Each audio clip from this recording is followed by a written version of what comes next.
ईशोपनिषद मंत्र 9 पे डिस्कशन करेंगे। यहाँ पर बता रहे हैं कि जो लोग अविद्या में, अज्ञान के अंदर हैं और अज्ञान में रह के जो लोग काम कर रहे हैं, वो लोग तो अंधकार भरे क्षेत्रों में प्रवेश करते ही हैं, लेकिन उनसे भी खराब वो लोग हैं जो अविद्या रूपी जो इस अज्ञान रूपी अविद्या का अनुशीलन करते हैं, खुद भी पढ़ते हैं और दूसरों को भी पढ़ाते हैं।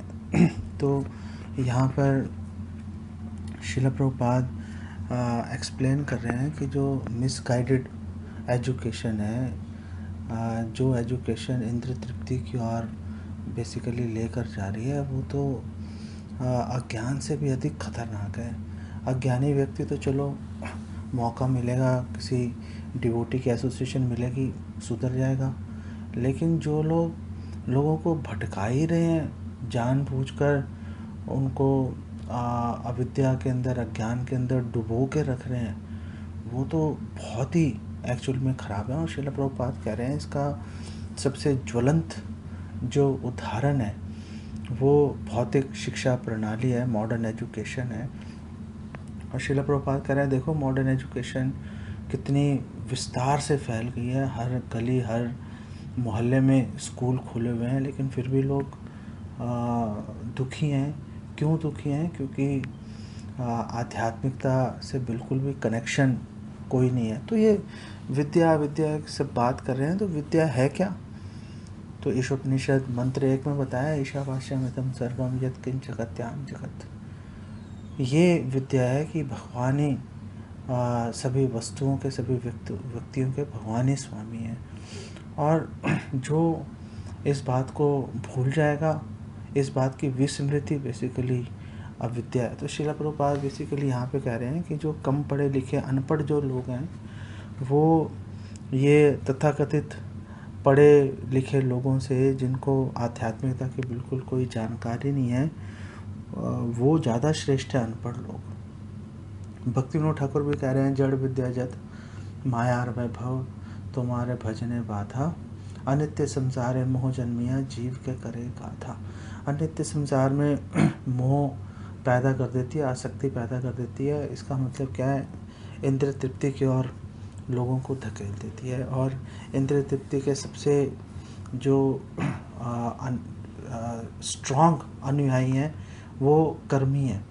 और श्रील प्रभुपाद कह रहे हैं 99.9% लोग जो हैं वो एक्चुअली में कर्मी हैं। चैतन्य महाप्रभु चैतन्य चरितामृत में दुर्लभता की बात कर रहे हैं जब भक्त के, तो वहाँ पर चैतन्य महाप्रभु बोल रहे हैं देखो ज़्यादातर लोग तो असभ्य हैं ही, और जो लोग बोल रहे हैं कि हम वेदों का पालन, हम वेद जानते हैं, वो भी एक्चुअली लिप सर्विस कर रहे हैं, मुंह से बोल रहे हैं, लेकिन एक्चुअली में उसको वो लोग फॉलो नहीं कर रहे उसको। ऐसे लोगों को श्रील प्रभुपाद बोल रहे हैं एक बिल्कुल गधे की तरह है, जैसे भक्ति विनोद ठाकुर ने भी बोला।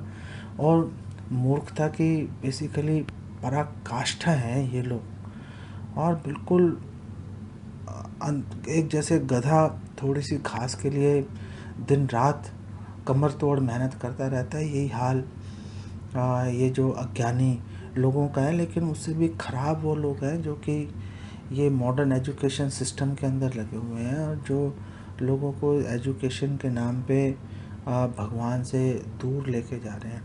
प्रभुपाद बोल रहे हैं ऐसे लोग मणिधारी सांप की तरह हैं। सबको पता है सांप खतरनाक होता है, लेकिन जो मणिधारी सांप है, मणि जिसके सिर पे है, उससे उसकी शोभा नहीं बढ़ती, और ज़्यादा खतरनाक हो जाता है, और ज़्यादा डरावना हो जाता है।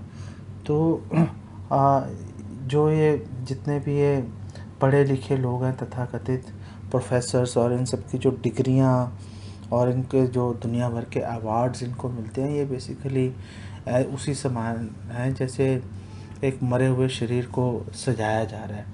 एक मरे हुए शरीर को कितने सजाया जाए, उससे उसकी कोई शोभा नहीं बढ़ती। कोई उसके साथ, मृतक शरीर के साथ, क्योंकि वो सजा हुआ, उसके साथ रहने के लिए तैयार नहीं हो जाएगा कोई भी।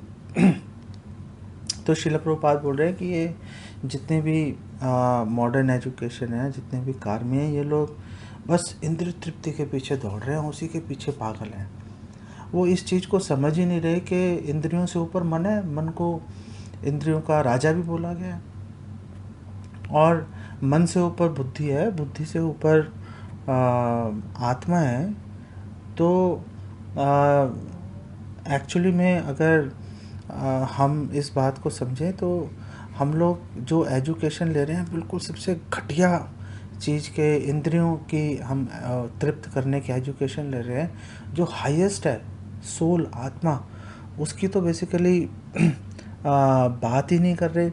इसीलिए इसको अविद्या कहा गया है, और इसका परिणाम क्या है कि अंधकारतम क्षेत्रों में जो है ऐसे लोग प्रवेश करेंगे। और लेकिन ये जो लोग हैं, ये लोग तो अपनी विद्या का इनको बड़ा घमंड होता है, बड़ा अहंकार होता है इनको।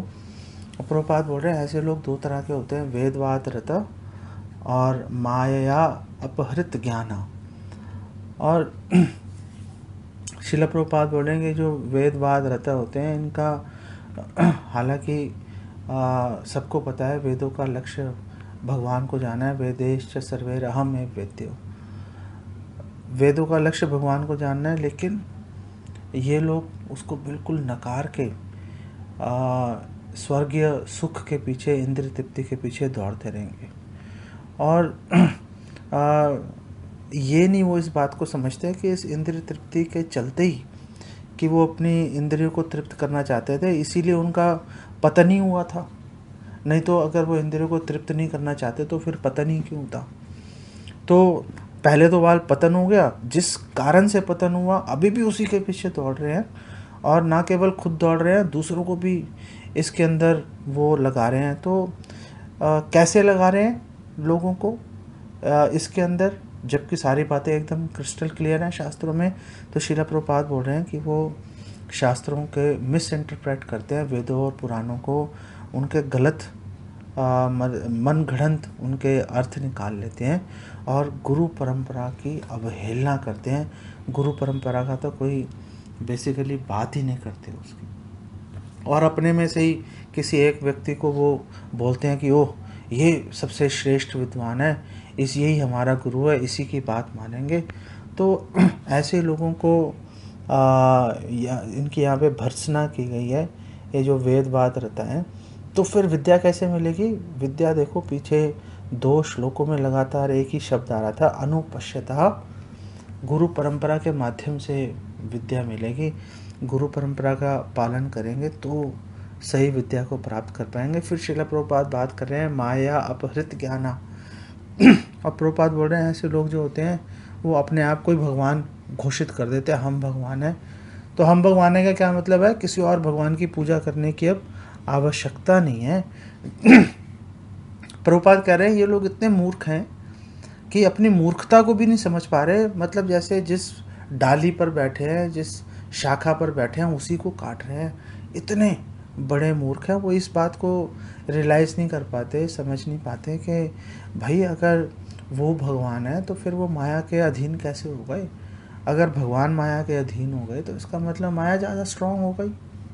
तो फिर माया की पूजा क्यों ना करें, भगवान की पूजा क्यों करें? तो इन प्रश्नों का बेसिकली वो उत्तर दे नहीं पाते वो लोग। मध्वाचार्य कूर्मा पुराण से एक कोटेशन लेके आ रहे हैं, और मध्वाचार्य कह रहे हैं देखो इसका श्लोक का मतलब ये है कि आपका खुद नारायण भक्त होना, नारायण परायणा, खुद नारायण भक्त होना पर्याप्त नहीं है। आपको जो भी कृष्ण के भक्त हैं, नारायण के भक्त हैं, उनको देवी देवताओं के जो वर्शिपर हैं, भक्त हैं, जो उनकी पूजा कर रहे हैं देवी देवताओं की, उनको क्रिटिसाइज़ करना पड़ेगा, उनकी आलोचना करनी पड़ेगी, उनको प्रॉपर एजुकेशन, प्रॉपर विद्या उनको देनी पड़ेगी। अगर वो अपने इस कर्तव्य का निर्वाह नहीं करेंगे तो वो लोग तो देवी देवताओं के पूजकों से भी गए गुजरे हैं। और अगर वो क्रिटिसाइज़ करेंगे लोगों को जो देवी देवताओं की पूजा कर रहे हैं, तो इसी आलोचना के बल पर कि उन्होंने लोगों को प्रॉपर एजुकेशन, प्रॉपर ज्ञान देने की कोशिश की, इसी के बल पर वो लोग शोक और मोह और अज्ञान से वो उससे पार चले जाएंगे। भगवान के धाम जाने के अधिकारी बन जाएंगे।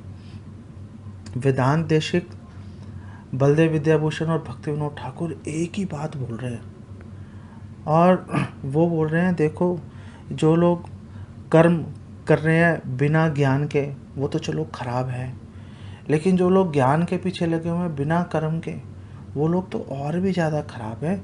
तो ऐसे कौन लोग हैं जो ज्ञान के पीछे लगे हुए हैं बिना कर्म के? ऐसे लोग हुए हैं जो ब्रह्म ज्योति में प्रवेश करना चाहते हैं, जो भगवान की उपासना कर रहे हैं, उसमें से सर्विस को, सेवा को घटाकर निर्विकार बनने की बेसिकली कोशिश करना चाहते हैं। और क्यों ऐसा हो रहा है उनके साथ में, वो क्यों खराब हैं? क्योंकि वो ज्ञान का अनुशीलन करके जड़ पदार्थों से विरक्त तो हो गए वो, लेकिन उन्होंने सेवा के बल पे उन जड़ पदार्थों को नष्ट नहीं किया। उन्होंने वो जड़ पदार्थ अपनी जगह पर खड़े हुए हैं, उसको वो बेसिकली नष्ट नहीं कर पाए। इसका मतलब क्या है कि जब तक वो नष्ट नहीं करेंगे तब तक वो भगवान की जो आध्यात्मिक शक्ति है उसकी शरण नहीं ले पाएंगे। और उसकी शरण नहीं लेने का मतलब क्या है कि वो लोग ज्ञान का, अगर उन्होंने ज्ञान की सिद्धि प्राप्त कर ली, ब्रह्म ज्योति में प्रवेश कर लेंगे। और सबको पता है ब्रह्म ज्योति में प्रवेश करने का मतलब है कि आत्मा ही नष्ट कर लिया आपने। एक तरफ से आध्यात्मिक आत्महत्या इसीलिए उसको कहा जाता है। तो ऐसा क्यों कह रहे हैं कि उसने आत्महत्या ही कर लिया, आत्मा ही का ही विनाश कर लिया उसने? ऐसा इसलिए कह रहे हैं क्योंकि उस व्यक्ति ने ज्ञान का अनुशीलन तो कर लिया, लेकिन भगवान से संबंध बनाने के अंदर वो चूक गया। और इसके प्रमाण में भक्ति विनोद ठाकुर भागवतम का 10-32 श्लोक कोट कर रहे हैं। ये अन्य अरविंदाक्ष विमुक्त मानिनस पतंती अधो अनादृत युष्मत अंद्रया, कि ये लोग पतंती अधो, ये लोग नीचे गिर जाएंगे। विमुक्त मानिनस, चाहे अपने आप को ये भी समझ लें कि हमें तो मोक्ष प्राप्त हो गया, लेकिन नीचे गिर जाएंगे क्योंकि इन्होंने युष्मत अंग्रया, अनादृत युष्मत अंग्रया, उन्होंने भगवान के चरण कमलों की अवहेलना कर दी, अनादर कर दिया। इसको यहीं पे विराम देते हैं। जगत गुरु श्रील प्रभुपाद की जय।